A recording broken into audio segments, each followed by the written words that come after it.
Assalamualaikum wabarakatuh.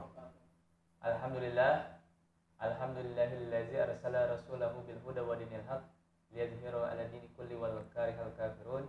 Asyhadu an la ilaha illallah wa asyhadu anna Muhammadan abduhu wa rasuluhu la nabiyya ba'da. Allahumma shalli 'ala sayyidina Muhammad wa 'ala ali sayyidina Muhammad. Ya. Bertemu lagi dengan saya Fatma Tanjung dalam acara Ngopi Darat yang episode ke-60 dengan spesial Ramadan, yaitu spesial kuliah subuh bersama pemateri pada hari ini, yaitu Bung Andika, dengan tema COVID-19 dan kesalahan sistem energi kita. Dalam acara Kopi Darat ini karena ada spesial, karena ada dalam wabah ya, dengan kondisi yang lumayan mencekam gitu kan, kita tetap harus memberikan kontribusi untuk memberikan informasi-informasi yang terupdate dan terkini terkait dengan dunia Islam, dunia politik, dunia. Saya akan membacakan sedikit informasi terkait dengan update COVID-19. Itu di Indonesia per 2 Mei 2020 kasusnya mencapai 10.843 orang kasus ya. Sedangkan pasien yang sembuh corona berjumlah 1.665 orang dan yang meninggal 831 orang. Pernyataan tersebut disampaikan juru bicara pemerintah untuk penanganan virus corona, Dr. Ahmad Yuryanto, dalam konferensi pers yang ditayangkan saluran YouTube Badan Nasional Penanggulangan Bencana atau BNPB. Lalu dilansir dari Worldometers hingga Sabtu 2 Mei 2020, kasus COVID di dunia sebanyak 3.396.168 orang atau 34 juta kasus. Ini angka yang cukup luar biasa ya untuk terkait dengan virus atau wabah ini. Dari jumlah tersebut 239.376 orang meninggal. Ya, udah 1/5 juta orang sudah meninggal. Sementara itu 1 juta pasien telah dinyatakan sembuh. Adapun kasus yang masih aktif hingga kini berjumlah 2 juta kasus, dan kasus terbanyak masih diduduki peringkat pertama, yaitu Amerika Serikat dengan 1 juta kasus dengan 60.000 kasus kematian. Kedua disusul oleh Spanyol dan ketiga oleh Italia. Kasus ini sungguh luar biasa ya, karena telatnya penanganan oleh dari setiap negara gitu kan, khususnya Indonesia. Padahal pada waktu pertama kali di Wuhan sudah terkena COVID, sudah mulai di lockdown, tapi Indonesia malah cengengesan, malah bikin meme gitu kan, atau bercanda-bercanda gitu. Katanya orang Indonesia itu kuat-kuat, jangankan COVID ya kan, biasa tidur di lantai gitu kan, biasa banyak polusi, nggak pakai masker gitu kan, biasa kerokan. Nah, tapi ternyata di Indonesia sekarang udah hampir 10.000 kasus dengan meninggal 831 orang. Itu dilansir oleh Kompas TV. Nah, bagaimana kelanjutan informasi yang akan kita sampaikan akan dilanjutkan oleh Bung Andika. Pada Bung Andika, silakan. Baik, terima kasih. Assalamualaikum warahmatullahi wabarakatuh. Waalaikumsalam warahmatullahi wabarakatuh. Alhamdulillahilladzi arsala rasulahu bil huda wa dinil haq liyuzhirahu 'ala dini kulli walau karihal kafirun walau karihal munafiqun walau karihal musyrikun. Asyhadu an la ilaha illallah wahdahu la syarikalah, asyhadu anna Muhammadan abduhu wa rasuluh allazi la nabiyya wa la rasula ba'dah. Qala Allah ta'ala fi kitabihil karim, a'udzu billahi minasyaitonir rajim. Zaharal fasadu fil barri wal bahri bima kasabat aydin nas liyuziqahum ba'dallazi 'amilu la'allahum yarji'un. Ya. Alhamdulillah, segala puji bagi Allah Subhanahu wa taala, karena atas rahmat dan karunia-Nya kita masih diberi nikmat iman dan secara khusus nikmat sehat, dan mudah-mudahan di sini belum ada yang terpapar SARS-CoV-2. Karena biar bagaimanapun SARS-CoV-2 ini memiliki keunikan yang tersendiri dibandingkan SARS-CoV-1 dan virus corona sejenisnya. Bahwasanya penderitanya itu kadang-kadang nggak menimbulkan simptom. Jadi kelihatannya orang sehat-sehat aja, tapi dia masih bisa menyebarkan penyakit ke orang lain. Ini yang mungkin bikin agak-agak was-was. Prinsipnya bisa dikatakan bahwasanya karakteristik ini agak-agak sedikit mirip dengan namanya radiasi nuklir. Nggak kelihatan, tapi bikin takut orang. Kalau misalnya penyakit lain, SARS-CoV-1 atau dikenal sebagai virus SARS ya, yang dulu pernah ramai tahun 2002 sampai 2004. Itu nggak, apa istilahnya, vektor penyebarannya bukan manusia, tapi dari hewan ke manusia, bukan manusia ke manusia, sehingga orang dengan isolasi hewannya itu sendiri udah bisa dikatakan terhenti gitu penyebaran virusnya. Bahkan sampai sekarang nggak ada vaksin SARS karena memang nggak diperlukan, sudah terhenti wabahnya. Sementara dengan virus SARS-CoV-2 yang kemudian menjadi COVID-19 penyakitnya, itu menyebar dari manusia ke manusia. Inangnya dari manusia bisa menyebar ke manusia, dan yang tidak tertular pun, yang tertular pun belum tentu menunjukkan simptom, menunjukkan tanda-tanda. Ini yang bikin orang-orang pada takut, pada jiper. Ya mungkin memang secara tingkat kematian SARS-CoV-2 ini dia punya daya rusak yang nggak lebih buruk daripada SARS-CoV-1 atau MERS. Yang jadi masalah penyebaran cepat. Bayangkan kalau nggak dihentikan. Sekarang masih mending mungkin kalau dibandingkan dengan yang perbandingan kayak misalkan dengan kanker atau apa, meskipun perbandingannya nggak adil ya. Karena kanker itu nggak nyebar. Itu memang SARS-CoV-2 memang nggak terlalu banyak. Menjadi masalah, pertama, COVID-19, dia mengganggu sistem kehidupan kita yang normal, yang pertama. Sehingga sekarang ya kita nggak bisa jalan terlalu dekat, nggak salaman, bahkan beberapa masjid pun ditutup dari akses untuk sholat. Itu karena apa? Karena sifatnya itu memang bisa membuat istilahnya disrupsi terhadap kehidupan manusia saat ini. Karena biar bagaimanapun dia penyakit penular, bukan kanker. Kanker itu dia sifatnya kalau nggak genetis ya pola hidup. Dia nggak nular. Kalau misalnya orang kena kanker, dia nggak akan mengganggu kehidupan bermasyarakat, kehidupan ekonomi, sosbud, polek, hukam, nggak akan terganggu. Tapi secara umum ya. Tapi kalau misalnya COVID-19, dia itu penyakit yang menyebar dari satu orang ke orang lain, itu akan sangat mengganggu. Itu kan. Bahkan diperkirakan bahwasanya hantaman ekonomi itu kuat. Bahkan Jerman saja diperkirakan baru 8 tahun bisa pulih dari campuran resesi dengan permasalahan COVID-19 ini. Kalau mereka itu Jerman loh, ekonominya kuat banget. Dan mereka berpikir butuh kira-kira 8 tahun untuk benar-benar pulih. Indonesia apa kabar? Nah, itu. Indonesia kayaknya udah dari dulu belum pulih-pulih kayaknya. Sebelum COVID juga. Silakan. Ya itu. Jadi memang ada alasan bahwasanya namanya wabah seperti ini harus benar-benar serius untuk dihentikan. Karena mungkin sekalipun sekarang kondisinya tingkat kematiannya mungkin baru, katakanlah dalam tanda kutip, baru sekitar 60.000 orang. Tapi kalau orang cuek-cuek aja bisa jadi lebih dari jutaan orang mati tiap tahunnya. Mirip dengan flu Spanyol. Flu Spanyol itu wabah sekitar 3 tahun dari 1918 sampai 1920. Dan itu makan korban paling antara 50 sampai 100 juta orang. Dan itu cuma dalam waktu 2 tahun. 3 tahun. Itu flu Spanyol itu. Karena apa? Yang nanganin cengengesan. Di Hindia Belanda aja yang sebelum Indonesia, Hindia Belanda, itu paling nggak lebih dari 1 juta orang meninggal karena flu Spanyol. Padahal dulu penduduk nggak sebanyak ini. Apa kabar sekarang yang penduduknya udah 260 juta. Nah itu. Jadi memang COVID-19 ini benar-benar mengganggu, benar-benar mendisrupsi kehidupan masyarakat secara umum. Termasuk apa yang biasa kita rasakan sehari-hari ketika di luar ruangan, di jalan-jalan. Itu mungkin kerasa ada yang beda dibandingkan ketika tanpa ada wabah COVID. Apa kira-kira yang berbeda? Yang kerasa beda? Agak sepi sekarang ya. Nah, agak sepi. Nah, sepi. Terus apa lagi? Terus ya udara agak mending dibanding sebelumnya.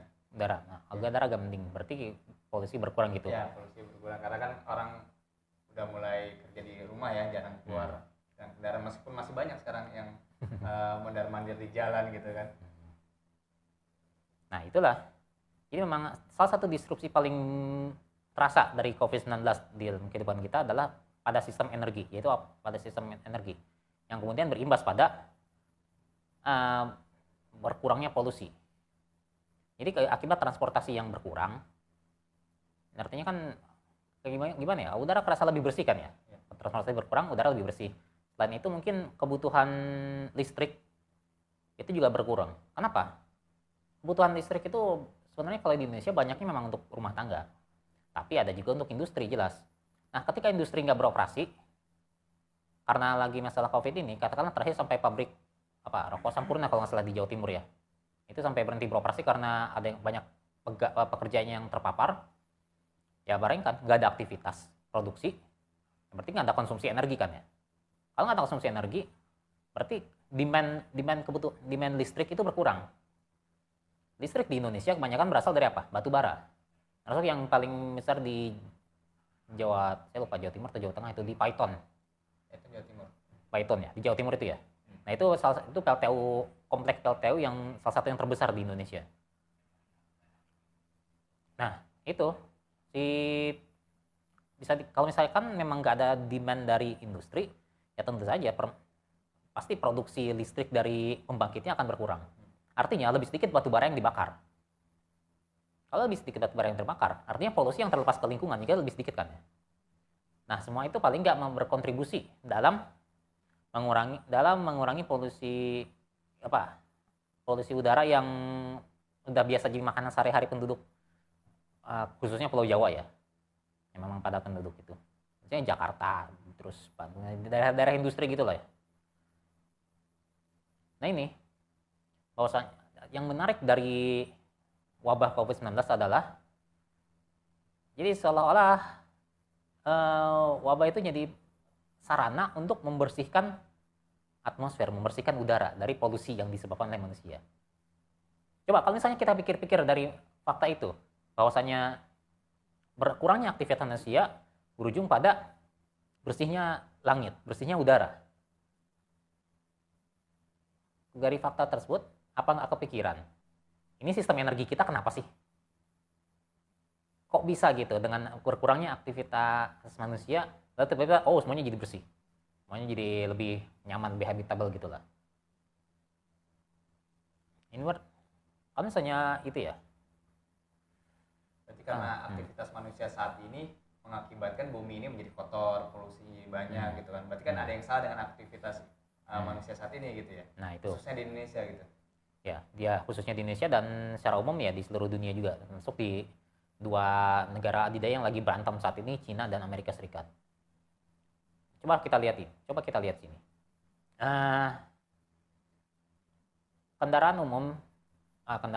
Kendaraan bermotor itu bisa dikatakan secara praktis nyaris semuanya sekarang menggunakan bahan bakar minyak. Bahan bakar minyak sambilnya dari mana? Dari perut bumi, dari minyak bumi. Diolahlah di kilang minyak, digali di kilang minyak, lalu diolah di refinery, jadilah bahan bakar minyak. Entah itu bensin atau mungkin yang disebut solar di Indonesia, kalau di luar minyak diesel, terus aftur, afgas, terus LPG. Nah, gas LPG itu dari minyak bumi, makanya agak mahal. Termasuk aspal juga dari minyak bumi asalnya. Nah, kalau sumber daya minyak bumi ketika diolah, dia kan masih mengandung banyak polutan wajar, dia kan bahan organik. Minyak bumi itu bahan organik, sehingga ketika pasti di dalam kerak bumi juga banyak terkontaminasi segala macam substansi. Yang ketika diolah, substansi itu nggak semuanya bersih. Dan ketika digunakan di kendaraan bermotor yang ini efisiensinya nggak 100%. Jadi nggak ada satupun mesin yang efisiensinya 100%, itu mustahil. Efisiensi tertinggi itu cuma mesin Carnot, dan mesin Carnot pun nggak 100%. Ini lebih rendah lagi efisiensinya, sehingga ada sebagian yang terbuang sia-sia.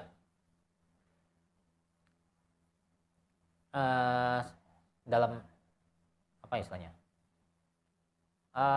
Dalam hasil dari pembakaran energi fosil ini dalam minyak bumi dihasilkan emisi dalam bentuk pertama gas rumah kaca, kedua polutan.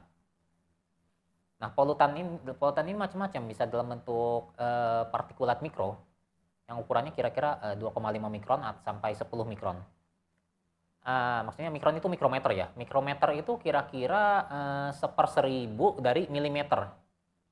Dan seperseribu milimeter, dan milimeter itu kira-kira sepersepuluh sentimeter. Jadi sekitar 1/10.000 sentimeter. Jadi ada garis 1 sentimeter bagi 10.000. Nah, itu ukurannya. Itu. Kerapatannya ya? Tingkat rapatnya sekitar itu. Mikron. 1 mikron itu segitu. Nah, itu artinya partikulat yang sangat kecil. Mungkin itu kecilnya nggak terlalu itu ya, nggak akan kelihatan. Jadi sebenarnya partikulat itu mirip dengan SARS-CoV-2. Dia kecil, nggak kelihatan. Tapi bedanya dengan SARS-CoV-2, kita sering kali nggak merasakan kebahayaannya. Jadi berkata selama ini ya, katakanlah di jalan-jalan luar sini lah, di Serpong gini, ketika ada truk-truk barang lewat itu, knalpotnya nyembur segala rupa itu partikulat semua, dan itu semuanya sifatnya beracun, karsinogenik. Dan itu yang berkontribusi dalam polusi udara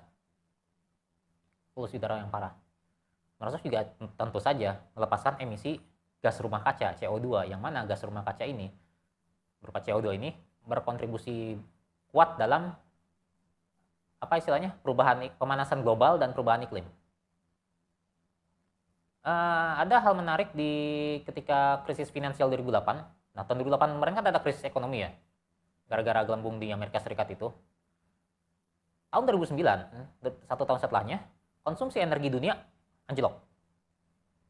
Kenapa? Ekonomi masih memulihkan diri karena dari krisis tersebut. Artinya dalam tahun 2009, emisi gas rumah kaca dan polusi dia berkurang.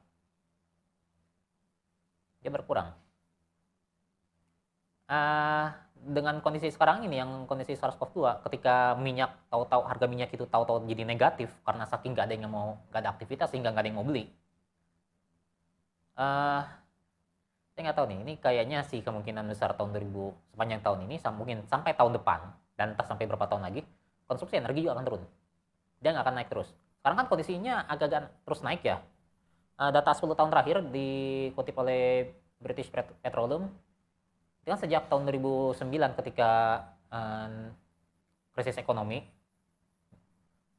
pasca krisis ekonomi, grafik konsumsi energi naik terus sampai tahun 2018. Mungkin 2019 juga naik lagi. Cuma kalau kondisi kayak gini, nggak ada demand, nggak ada permintaan, kondisi aktivitas industri lumpuh, nggak mungkin kan energi akan terus naik. Ya akan turun.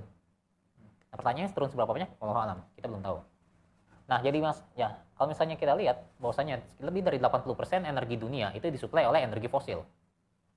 Jadi bisa dikatakan bahwasanya energi fosil ini yang paling sensitif terhadap pasar, paling sensitif terhadap harga. Jadi kalau misalkan dia ada demand yang berkurang, ya demand terhadap energi berkurang, ya pasti pertama harganya pasti anjlok, kedua konsumsinya juga akan jatuh.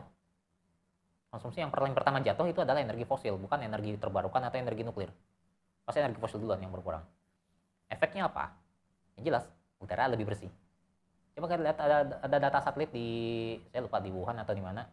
Nah, aslinya kotor luar biasa, ketika lockdown, toto bersih udara. Kenapa? Cina itu mayoritas batu bara. Dan konsumsi batu bara Cina itu kira-kira 5 kali lipat konsumsi batu bara Amerika Serikat. Yang mana Amerika Serikat itu dia sangat boros batu bara. Makanya Cina itu importir batu bara terbesar di dunia. Sebagian impornya dari mana? Ya Indonesia. Dari mana lagi? Ya kan teman gitu loh, masa enggak? Masa nggak dikasih Ya, minta ya? makanya. Jadi memang ada penurunan demand dari energi fosil, ya pasti itu yang pertama turun. Dan ini yang bikin kacau karena banyak ekonomi bergantung pada energi fosil itu, pada jual beli energi fosil tersebut di pasar global. Berarti negara-negara yang penghasil energi fosil ini, khususnya kayak Arab Saudi, hampir 40% konsumsi dunia itu dari Arab Saudi ya, itu terdampak nggak kira-kira? Pasti terdampak, karena biar bagaimanapun mereka menggunakan harga pasar. menggunakan harga pasar. Ketika digunakan harga pasar dalam menjual minyak, katakanlah dengan sekarang kondisi, saya udah lupa udah positif lagi atau belum, tapi ketika dia lagi negatif, harga minyak lagi negatif, mereka mau dapat duit dari mana? Mereka justru harus ngeluarin duit kan. Karena gini, kenapa harus ngeluarin duit? Terus ya? Ya, kenapa harus nggak sampai harganya negatif sehingga ada yang mau nampung nggak? Nih ada yang mau beli nggak? Gue bayar nih buat nampung minyak gue. Kenapa? Karena menyimpan minyak dalam tanker itu mahal. Tiap harinya dia paling dalam tanker itu minyak butuh biaya operasional sampai $30.000 per hari. Bayangkan itu kalau macet di tengah lautan berapa lama? Ya rugi, ini dikeluarin. Mau taruh di mana itu kalau misalnya? Masalahnya adalah siapa yang mau nampung? Ya, permintaannya nggak ada. Kalau permintaan nggak ada, siapa yang mau nampung? Mau taruh di mana? Lawang ya nggak tahu di Indonesia juga gimana mau nampung gitu kayak nimbun. Ada nggak lahannya kan nggak ada nggak sistem penyimpanannya? Tapi karena minyak dunia ini turun bahkan negatif, tapi kenapa di Indonesia masih harganya tinggi saja gitu kan? Bahkan di Malaysia itu sekelas Pertamax itu udah turun gitu harganya. Di Indonesia tetap harga 9.000 gitu kan? Itu beda formula yang dihitung-hitungnya. Oh, jadi gitu. bisa jadi asalnya mengacu pada harga pasar dunia, harga Brent atau apa itu saya lupa, WTO. Tahu-tahu dialihkan ke harga minyak Singapura. Ya kalau misalnya kalau gitu susah. Tergantung formulasi yang digunakan sih. Ini ya jadi masalah juga nih. Nah, tapi sekali lagi bahwasanya dengan adanya COVID-19 ini benar-benar menunjukkan ini tatanan energi dunia kita nggak jadi masalah. Ya akan jadi masalah. Pertama itu dari segi ekonomi bahwasanya demand berkurang sehingga harga-harga jatuh, ekonomi negara yang bergantung pada energi fosil bisa terganggu. Termasuk misalnya negara-negara Timur Tengah. Yang mana memang mereka mengandalkan masukan dari itu. Amerika Serikat juga banyak menggunakan batu bara sehingga mereka akan sangat terganggu. Yang untung siapa? Negara-negara yang memang sangat butuh minyak kayak apa? Cina itu yang diuntungkan dengan menjatuhnya harga minyak. Itu yang pertama dari segi ekonomi bisa mengacaukan ekonomi dari segi energi. Yang kedua adalah dari segi polusi. Dari segi polusi ya kita lihat bahwasanya berkurangnya demand terhadap energi fosil menyebabkan polutan di udara itu berkurang sehingga paling nggak langit bersih, udara segar, kesehatan masyarakat lebih terjaga. Ini berarti penggunaan energi kita selama ini merusak lingkungan dong. Oh, bersadar ya? Iya jelas, dari dulu udah kayak gitu. Memang ada yang salah, dengan pengelolaan sistem energi kita. Kok bisa dong dengan kita manfaat energi itu malah jadi polusi, malah jadi menyebabkan gangguan kesehatan, bahkan banyak kematian. Banyak loh kematian akibat polusi udara. Dan bahkan dengan angkanya saat ini lebih tinggi daripada SARS-CoV-2, daripada COVID-19. Karena WHO memperkirakan tiap tahunnya 4,2 juta orang meninggal karena penyakit yang diakibatkan oleh polusi udara. 4,2 juta orang tiap tahun. Di Cina aja paling nggak kira-kira sekitar 500.000 sampai 1 juta orang tiap tahun. Kalau di Eropa ini standar emisi itu paling ketat di dunia. Dan mereka mengalami paling nggak 30.000 kematian tiap tahunnya dari polusi batu bara aja. Belum dari polusi lain. Artinya memang ada masalah dalam sistem energi kita ini. Yang dari segi polusi. Yang ketiga dari segi pemanasan global. Dengan berkurangnya emisi CO2 yang akibat berkurangnya konsumsi energi fosil, setidaknya ada sedikit harapan untuk memperlambat lagi pemanasan global. Jadi budget kita untuk mencegah anggaran kita untuk mencegah dampak perubahan iklim yang katastrofik yang benar-benar berbahaya itu bisa dihemat sedikit. Artinya kita masih agak ada waktu kelonggaran sedikit lah untuk mencegah dampak perubahan iklim dari penurunan emisi gas rumah kaca ini. Kenapa perubahan iklim itu penting? Yang pertama kan jelas perubahan iklim bakalan menimbulkan banyak bencana iklim yang itu akan mengancam kehidupan masyarakat luas.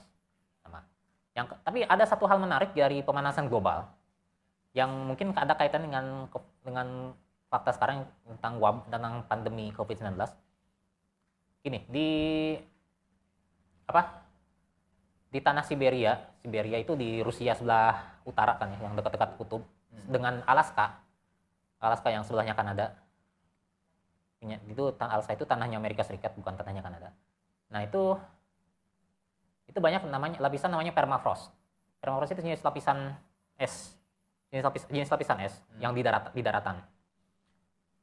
Nah, di dalam permafrost ini terkungkung berbagai jenis virus, bakteri dan patogen yang usianya udah terkubur sana selama jutaan tahun. Ibarat kata patogen primordial lah. Jauh sebelum manusia mulai melata di bumi, belum. Jadi sebelum manusia mulai melata di bumi, bakteri, virus, patogen ini udah ada. Dan mereka terperangkap di bawah lapisan es. Berikut pertanyaannya, kalau terjadi pemanasan global, ini lapisan es bakalan gimana nasibnya? Cair. Dan ibarat kata pencairan permafrost itu memberikan umpan balik positif terhadap pemanasan global. Artinya gini, lapisan es ketika dipapari sinar matahari, dia kan nggak menyerap, dia memantulkan. Maaf, saya lupa persisnya mekanismenya. Tapi yang jelas dengan pencairan si lapisan esnya, dia akan memberikan umpan balik positif terhadap pemanasan global. Artinya, ketika semakin banyak lapisan permafrost yang mencair, dia semakin cepatlah bumi ini memanas. Dan artinya, dengan bumi semakin cepat memanas, artinya lebih cepat juga permafrost ini mencair. Ya gitu aja terus sampai kiamat. Sampai akhirnya si permafrost ini benar-benar mencair sepenuhnya. Nah, pertanyaan, kalau udah si permafrost ini mencair, apa kabar dengan berbagai jenis patogen virus yang udah terkungkung jutaan tahun lalu itu? Karena temperatur dingin, temperatur beku, dia nggak akan membunuh virus. Dia membuat patogen itu nggak bisa teraktivasi, dia akan diam.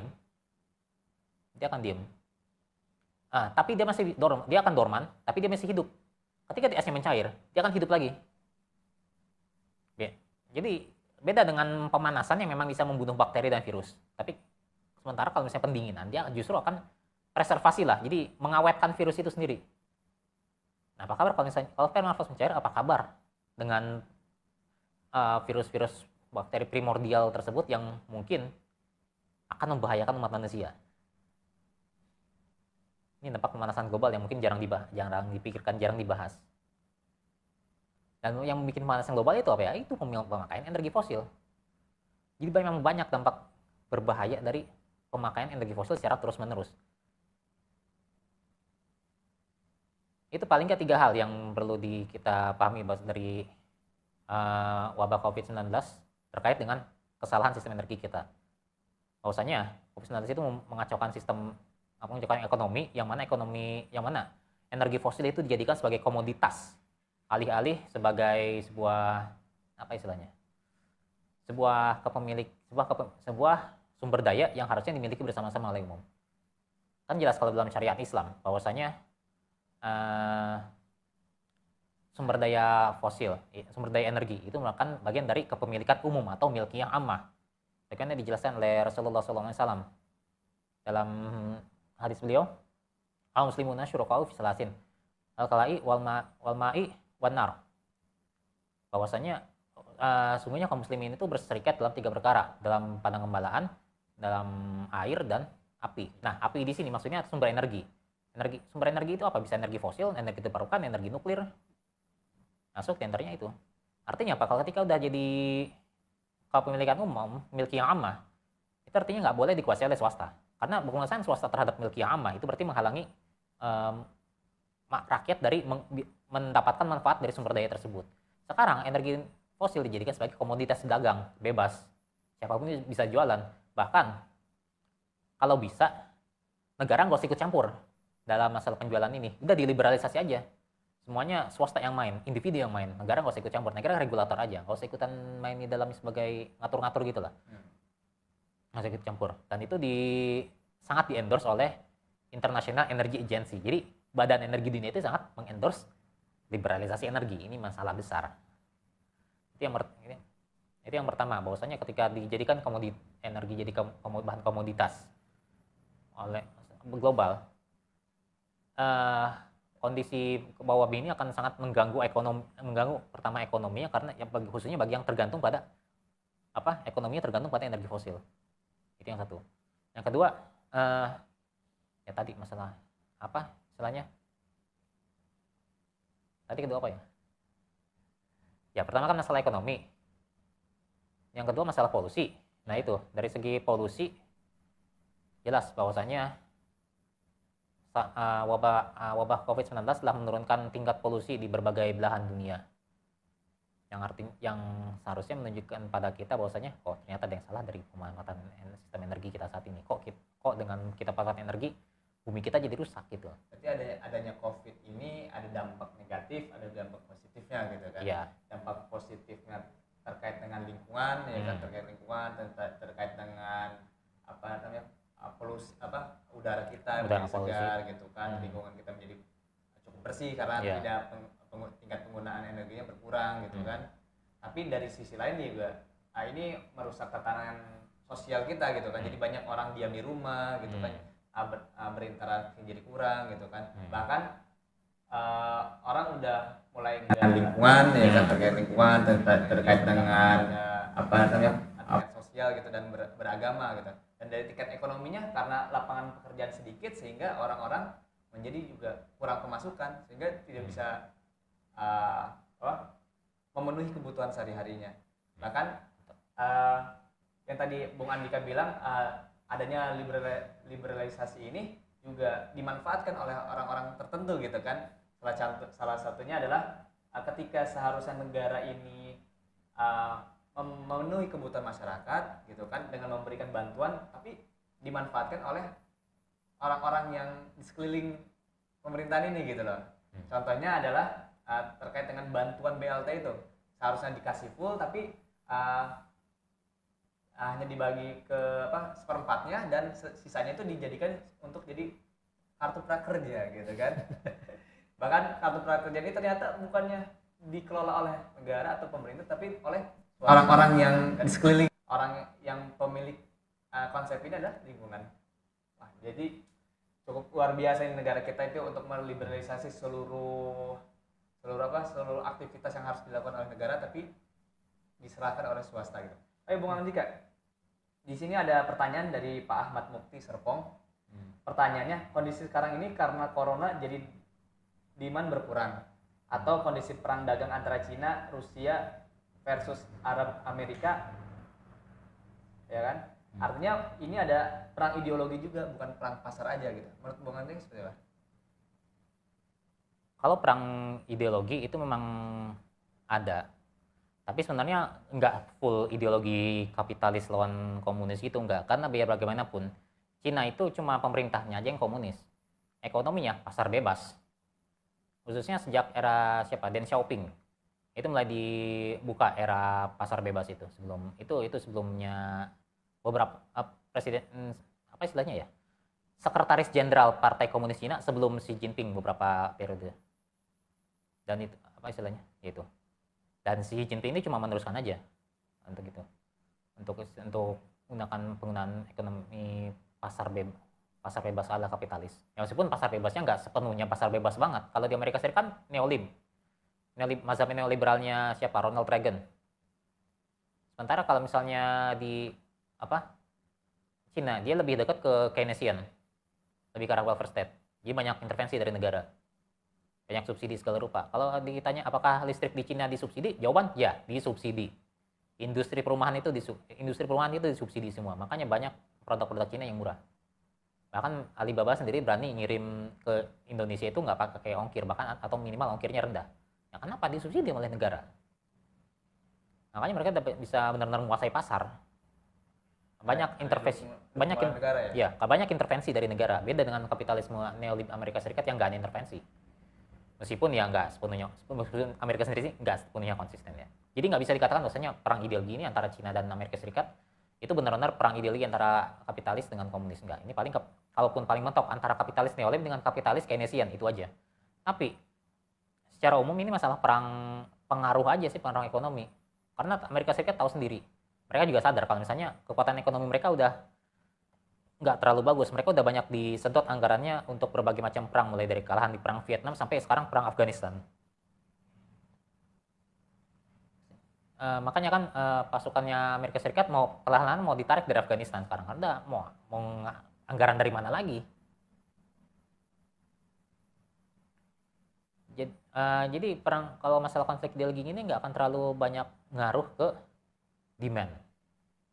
Justru kalau misalnya kita mau itu, kayaknya justru kalau perang ideologi ini malah demand terhadap minyak itu justru bisa meningkat karena akhirnya apa? Perang industri.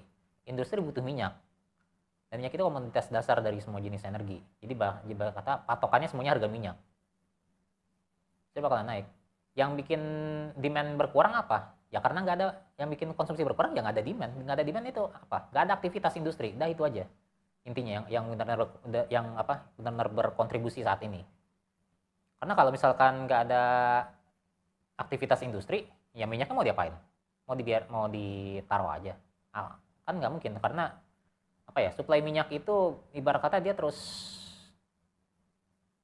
saya nggak tahu di negara-negara lain berapa, tapi yang jelas reserve-nya itu cuma untuk ketahanan kondisi minyak selama beberapa hari. Setelah itu berarti harus diisi lagi. Itulah kenapa nggak ada negara yang punya penampungan minyak cukup banyak untuk menampung seluruh minyak yang diangkut oleh tanker di dunia saat ini. Makanya para tanker itu pada stranded semua, banyak yang stranded bahkan tengah lautan. Berarti minyak sekarang tuh sebenarnya seperti kayak listrik juga ya, nggak bisa disimpan gitu ya, jadi nggak bisa disimpan terlalu lama gitu, tetap harus disalurkan gitu ya. Ya karena memang tempat penampungannya nggak ada. Iya. Karena memang reserve-nya di reserve minyak itu yang di settingnya emang sedikit oleh negara-negara kapitalis sekarang, nggak banyak. Itu tapi jadi harus produksi tiap hari gitu sehingga dia akan terus mengalir gitu kan. Ya. Nah kalau ditampung juga repot untuk biaya pemeliharaannya. Pemeliharaannya gitu kan. iya. Jadi makanya penampungan itu nggak pernah banyak, nggak pernah terlalu lama. Yang bikin lama kan paling transporannya aja katakanlah dari Saudi ke mana gitu pakai kapal. Nah karena persalahnya adalah itu mau ditampungnya di mana. Sedangkan kapasitas kapal pun ada batasnya gitu kan, nggak Iya. sebanyak. Coba kayak Bung Andika, berapa sih kapasitas kapal pengangkut BBM itu apa BBM? Sorry. Wah nggak tahu. Saya nggak jutaan itu. Ya. Soalnya Bisa yang banyak saya pernah tahu tuh di daerah Tanjung Priok itu ada sebuah tangki gitu. Ini tuh 1 juta liter gitu kan. Ya bisa jadi lebih. Tangki yang tingginya hampir 30 meter gitu kan. Ya bisa jadi segitu kira-kira sekali angkut. Sekitar segitu. Karena kalau Indonesia sendiri dia butuh berapa ya? Sekitar 156 juta barel per hari kan ya. Nah, 1 barel itu 159 liter ya, tinggal dikaliin aja lah berapa itu. Saya nggak senangnya pakai angka-angka barel-barel gini tuh, angkanya nggak manusiawi. Kenapa harus barel gitu 159 liter? Kenapa nggak pakai satuan angka manusia kayak berapa liter gitu aja, kan lebih gampang. Kenapa harus pakai barel? Kenapa pakai satuan British? Kenapa nggak pakai satuan metrik internasional aja gitu loh? Lebih gitu. Jadi memang masalah menurunnya demand minyak saat ini memang bukan karena perang ideologi, enggak. Ini gara-gara wabah, karena nggak ada demand aja, nggak ada permintaan dari industri. Karena industrinya kenapa? Tuh, lagi pause semua. Jadi ini bukan karena perang ideologi aja ya. Perang ideologi pun perang apa ya? Perang ekonomi aja, perang ekonomi pasar. Dan ngaruh nggak sih dengan hegemoni negara-negara tersebut tuh kayak Amerika, Rusia dan Cina itu untuk saat ini ya. Karena Amerika pun kewalahan atas terjadinya dampak di negara mereka gitu. Apakah akan mempengaruhi kekuatan mereka keluar gitu? Saat ini kayaknya masih agak wallahu alam ya, tapi kalau saya lihat ini bentar lagi agak hot, lagi ada penundaan. Kenapa? Karena Cina sendiri masih butuh pemulihan, biar bagaimanapun ekonomi mereka terdampak. Dan mereka dapat tekanan besar karena sumber wabahnya itu dari mereka. Jadi mereka belum bisa terlalu banyak bertindak macam-macam juga untuk saat ini.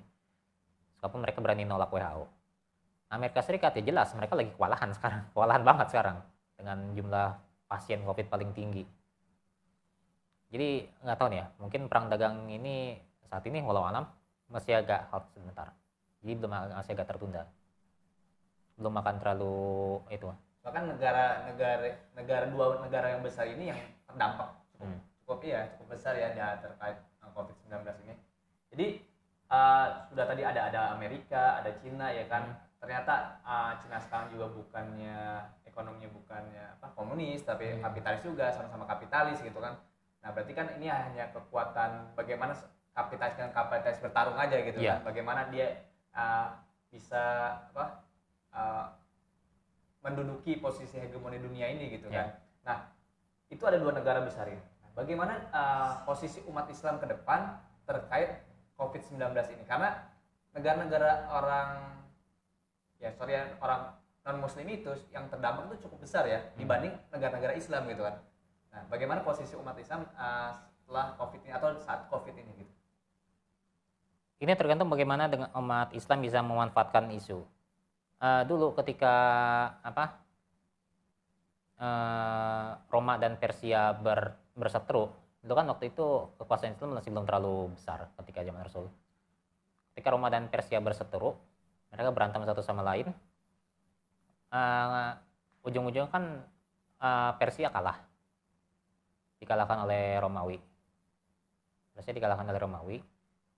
Tapi kemudian lama-lama kan Romawi sendiri akan lemah. Dan itulah ketika Islam menghancurkan kekuatan Romawi.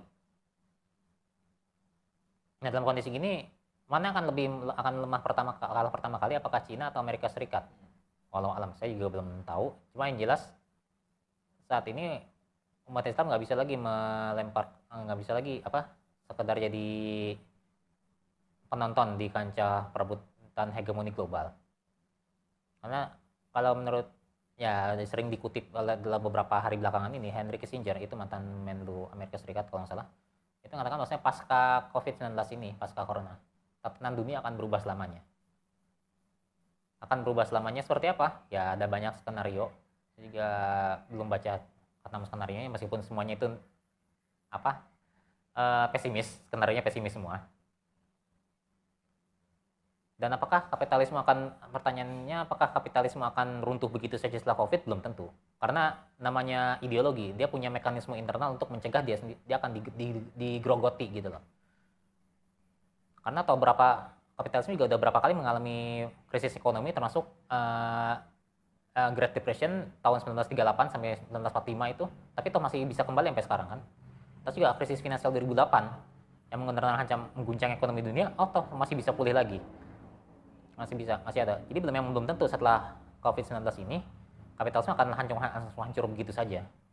Tapi pertanyaannya adalah apakah ketika kondisi melemah ini akan ada yang menyerang kapitalisme sehingga mengambil alih kondisi hegemoni tersebut. Berkata ini kondisi lagi lemah nih, imun badan lagi lemah karena katakanlah sering begadang, kurang gizi segala rupa, kondisi imun lah. Tahu-tahu diserang virus. Ya kan pasti imun tubuh nggak bisa melawan. Nah, pertanyaannya adalah apakah ada di dalam tanda kutip bukan virus ya sebenarnya. Sesuatu yang asing orang lain yang menggantikan dia. Ya itu dia. Ketika memanfaatkan kondisi ketika kapitalisme sedang dilemahkan saat ini, apalagi kan memang diprediksi dari tahun kemarin bahwasanya tahun 2020 ini pasti akan ada resesi ekonomi. Menjebul ada wabah juga, tambah parah, jadi double hantam. Kalau udah kondisi double hantam gini, kira-kira ada yang bisa naiknya nih? Nah memang harus ada. Nah disinilah harusnya umat Islam mengambil peluang itu untuk bisa naik untuk menggantikan hegemoni kapitalisme dunia. Karena biar bagaimanapun, secara faktual, dunia nggak bisa lagi berharap pada kapitalisme. Kapitalisme dari dulu nggak pernah bisa menyajikan kehidupan yang benar-benar adil bagi masyarakat. Secara ekonomi nggak mungkin adil, secara keagamaan nggak mungkin adil. Pokoknya sosbud, pol, ek, hukam itu nggak bisa ditemukan ke penerapannya dengan baik dalam kapitalisme. Karena biar bagaimanapun kapitalisme itu dari 1% oleh 99% untuk 1%. Jadi yang 99% ini cuma berkata roda gigi dalam kapitalisme. Dia nggak sebagai roda gigi aja, dia nggak lebih dari roda gigi untuk menggerakkan mesin yang akhirnya menghidupi yang 1% itu. Kalau yang ada roda gigi yang patah ya tinggal diganti baru. Nggak ada, jadi yang patah itu udah biarin aja, nggak dianggap nggak ada harganya gitu dalam kapitalisme. Itu udah benar-benar sistem yang nggak memanusiakan manusia. Nggak beda jauh dengan komunisme, meskipun secara faktual memang kapitalisme itu lebih menarik karena Tiap orang bisa bersaing untuk menguasai. ya itu yang pertama, dan yang kedua memang secara kekuatan ekonomi kapitalisme memang lebih bagus daripada komunisme. Itulah alasan kenapa negara-negara komunis sudah nggak eksis kecuali di Kuba dan Korea Utara. Gitu. Karena kita nggak bisa berharap lagi pada kapitalisme dan komunisme sudah hancur, ya sudah kita berharap lagi selain pada Islam. Nah, tapi apakah umat Islam ini sudah sadar gitu bahwa mereka itu sebenarnya punya potensi untuk menguasai dunia gitu? Karena jangan-jangan umat Islam saat ini atau negara-negara Islam saat ini bagian dari kapitalis tersebut gitu. Ya, jadi kapitalis itu ada dua jenis. Yang pertama kapitalis penjajah, yang kedua kapitalis terjajah. Saat ini umat negara-negara kaum muslimin mayoritas itu kapitalis terjajah. Jadi ya dia cuma ban serep bagi bagi roda-roda kapitalisme penjajah aja. Ya makanya apa yang ditemukan di negara kapitalis penjajah nggak ditemukan di kapitalis terjajah. Kayak gitu. Banyak hal seperti itu. Nah, kalau misalkan tanya apakah umat Islam sudah siap, ya kalau kelihatannya memang kita belum siap saat ini, ya waktunya kita memberi pemahaman bagi umat Islam bahwasanya umat Islam itu khairu ummah. Dijelaskan oleh dalam Al-Qur'an, A'udzubillahi minasyaitonirrajim, kuntum khairu ummatin ukhrijat linnas, ta'muruna bil ma'ruf wa tanhauna 'anil munkar.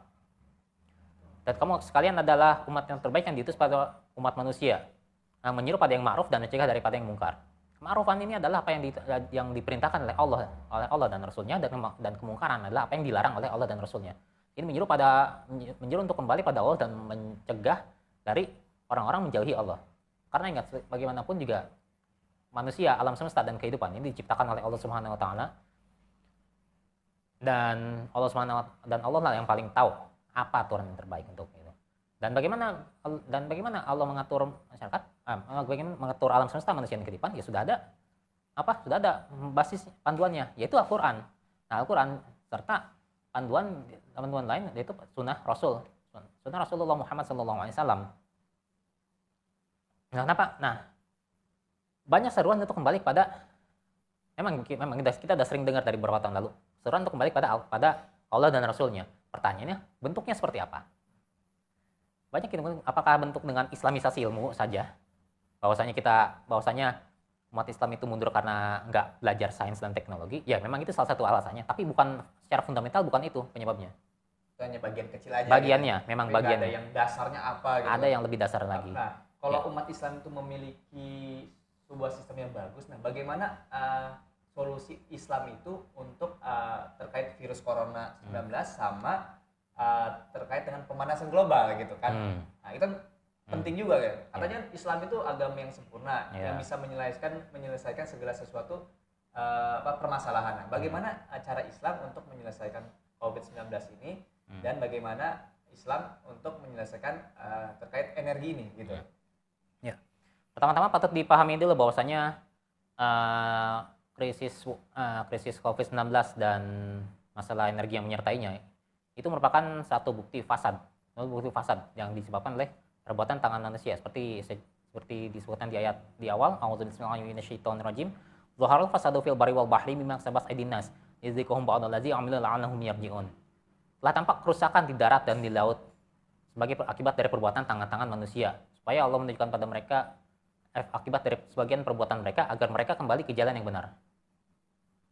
Jadi telah nampak kerusakan ini disebabkan oleh perbuatan tangan manusia. Artinya apa? Dosa-dosa manusia, maksiat manusia. Kita lihat di Cina betapa barbarnya mereka dalam kultur makan. Saya tahun kemarin ke Cina, mungkin masih agak normal ya, karena memang itu diselenggarakan oleh Tsinghua University, jadi ya mereka agak lebih beradab gitu lah ya. Dan lagi saya ke kawasan elit, ke Xiamen, bukan ke yang Wuhan gitu enggak. Meskipun ada beberapa rekan kantor yang memang pernah ke Wuhan. Dan memang bisa dikatakan kehidupan di Cina itu, bahkan di kawasan elit itu sendiri pun rada barbar. Kebersihan itu nggak terlalu bagus. Bahkan masih mending toilet di Indonesia daripada toilet di Bandara Adi Sucipto, Jogja, yang memang bandara kecil, nggak gede-gede amat maksudnya, dibandingkan Bandara Internasional Xiamen yang bisa dikatakan kawasan elit. Pas saya pertama masuk ke toiletnya, astagfirullah, jorok. Ini mah Kayak pasarnya mungkin ya, kayak di pasar induk gitu kan. Nggak, Kayak pasar umum gitu. mungkin nggak sekotor itu juga, tapi kalau untuk standar bandara ini nggak bersih. Ini sampai kayak juga kaget apa orang Cina sebarbar ini ya. Jadi memang itu udah kultur yang menahun sih, udah lama banget dari Cina, sehingga mungkin pemerintah Partai Komunis Cina sendiri pun agak kesulitan untuk mengatasinya. Sehingga pada akhirnya dengan kebiasaan barbar ini, akhirnya kan muncul. Akhirnya virus yang harusnya mungkin tertahan di, mungkin kan dugaan awalnya virus SARS-CoV-2 ini berasal dari kelelawar, bermutasi dari virus kelelawar. Seandainya nggak di kelelawar ini nggak diburu untuk jadikan makan apa, mungkin nggak akan nular ke manusia. Biarin aja dari kelelawar itu di hidup bebas di alamnya. Itu salah satu dosa maksiat yang dilakukan manusia itu yang namanya halal haram udah ditabrak. Yang pertama. Yang kedua masalah perubahan iklim, pemanasan global ini sendiri benar sama disebabkan oleh dosa manusia. Ya, dosa-dosa manusia, kemaksiatan manusia. Itu ego imperialistik dan liberalisasi sektor migas yang semuanya merupakan pelanggaran terhadap syariat Allah. Sehingga akhirnya ketika jadi komoditas bebas energi fosil, hasilnya ya peradaban kita di setting supaya kecanduan terhadap energi fosil, dan itu akan berdampak buruk pada keberlangsungan lingkungan, keberlangsungan kehidupan manusia di planet bumi ini.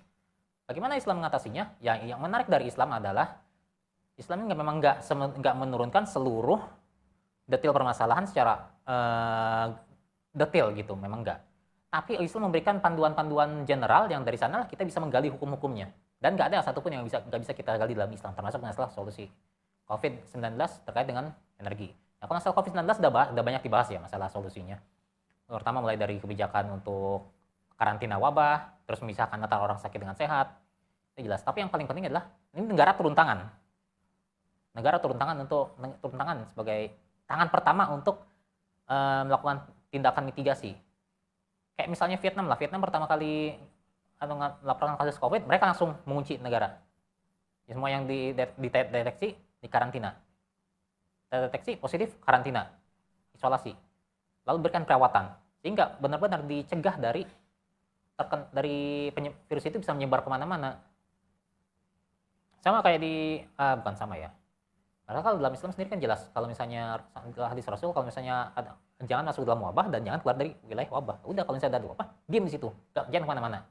Lalu ada orang sakit, orang sehat, pisahkan. Bagaimana memisahkannya? Ya kita harus deteksi dulu. Siapa yang bisa deteksi? Siapa yang punya kapasitas deteksi dengan saat ini? Negara. Nah, kalau itulah negara, kenapa wajib negara turun tangan dalam semuanya? Apakah dia akan melakukan pengujian itu, sampel tes itu secara full, jadi satu sampel dari satu kampung itu semuanya dicampurin terus diukur semuanya, atau dari satu persatu itu bisa dipikirkan, meskipun tipe full gini lebih bagus sebenarnya. Lalu bagi yang sudah diisolasi, di karantina, ya negara turun tangan untuk melakukan perawatan, karena biar bagaimanapun masalah kesehatan itu kan bagian dari tanggung jawab negara, dan tanggung jawab negara salah satunya secara umum adalah termasuk masalah kesehatan. Tidak tekan hadis Rasul bahwanya seorang imam itu adalah pemimpin, dan pemimpin itu akan dimintai pertanggung jawab atas yang dipimpinnya. Termasuk tanggung jawab negara itu apa ya? Kesehatan. Seperti bagaimana Rasul ketika dihadiahi seorang tabib oleh Raja Mesir waktu itu, tabib itu diberi tugas untuk memberikan pelayanan kesehatan pada masyarakat. Nah itu artinya apa? Memang tugas negara. Jadi pertama penguncian, deteksi, kedua pemisahan antara pemisahan antara yang sehat dengan yang sakit. Yang mana yang sakit ini akan dirawat dan dirawat oleh masyarakat. Sekarang dengan kondisi kayak gini yang nggak ada, yang kayak nggak niat gitu loh, dikunci enggak, dites juga masih setengah-setengah, masih nggak serius. Kapan mau kelarnya? Kasih makan enggak juga ya. Apalagi itu. Makanya itu udah banyak dibahas masalah COVID-19. Sementara kalau misalnya untuk bagaimana solusi tentang sektor energi, ya sudah, kita kembalikan lagi kepada pemilik utamanya, bahwasanya energi itu adalah milki yang amah, milikan umum, milikan umat. Umat yang memiliki sumber energi itu, maka kepada umat pula sumber energi itu kepemilikannya harus dikembalikan. Disitulah negara harus hadir sebagai pengelola, karena biar bagaimanapun kan umat nggak bisa ngolah minyak gitu langsung dipakai. Ini minyak bumi ketika digali dia keluarnya kayak jenis lumpur hitam doang. Gimana coba masyarakat bisa menggunakan lumpur hitam itu untuk kebutuhan? Kan nggak bisa, butuh pengolahan. Nah, pengolahan ini kapasitas yang kapasitas apa ya istilahnya? Dalam Islam ya. Ya, nah, pengolahan minyak ini kan nggak mungkin bisa dilakukan dalam skala individu, harus dalam skala negara.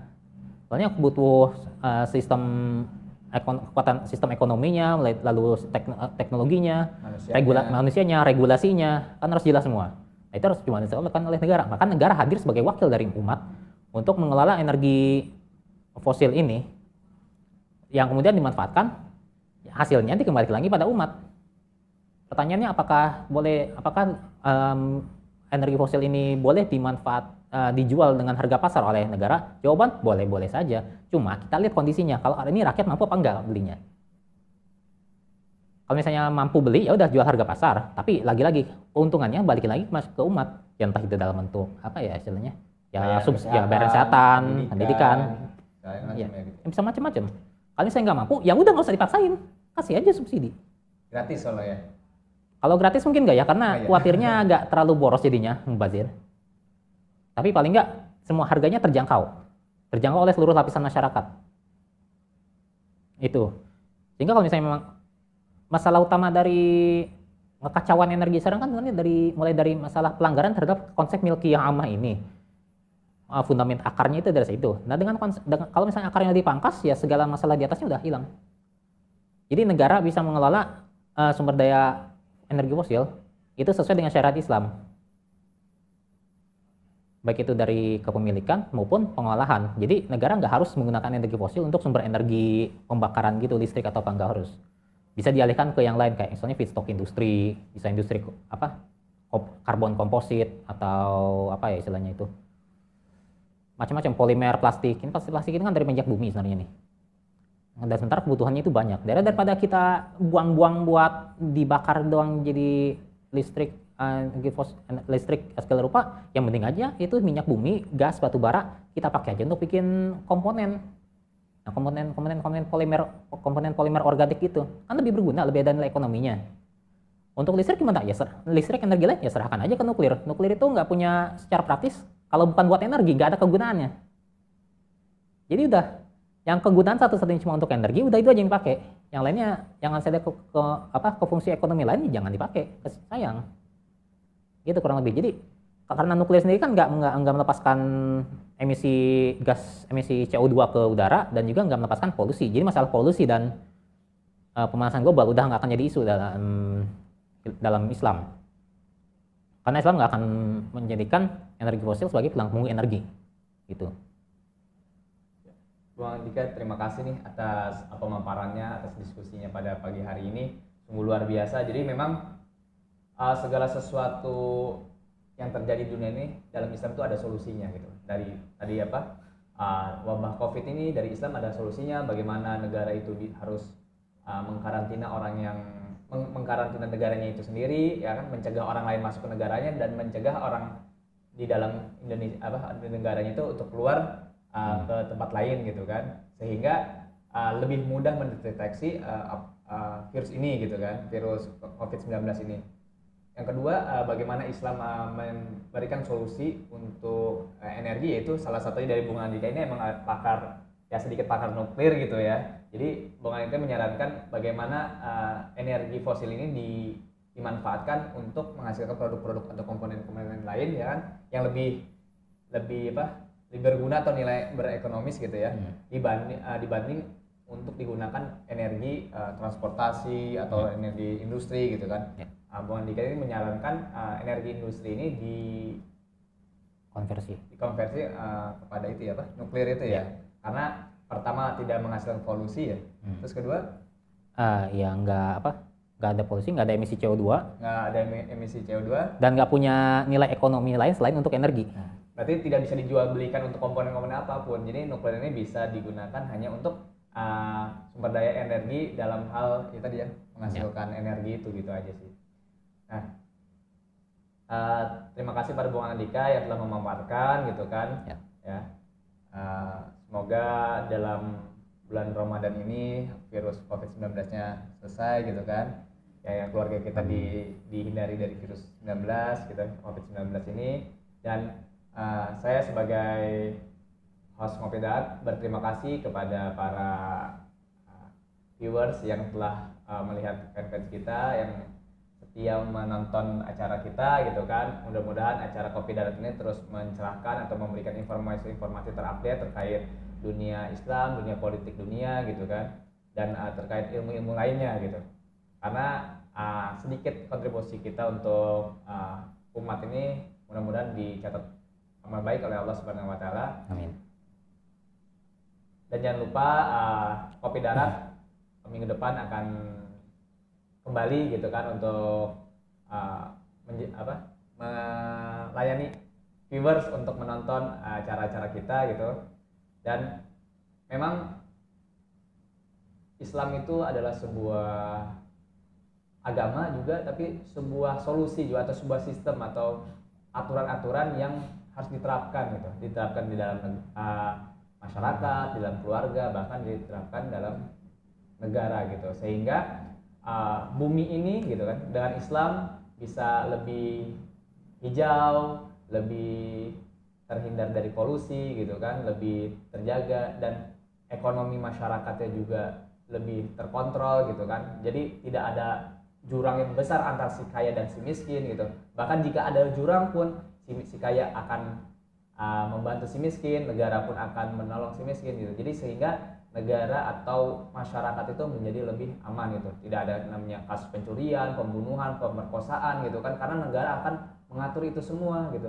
Bagaimana orang yang sudah punya istri satu ngebet gitu kan, dia tidak akan melakukan pemerkosaan atau tidak akan melakukan perzinahan, karena apa? Negara akan memfasilitasinya dengan apa ya, dengan menawarkan menikah lagi atau seperti apa gitu kan. Bagaimana solusi ekonomi jika kurang, negara akan memberikan hasil-hasil zakatnya gitu kan kepada masyarakatnya gitu, dan lainnya gitu. Nanti kita akan kupas tuntas tentang Islam gitu, bagaimana Islam memberikan solusi buat umat ini ya.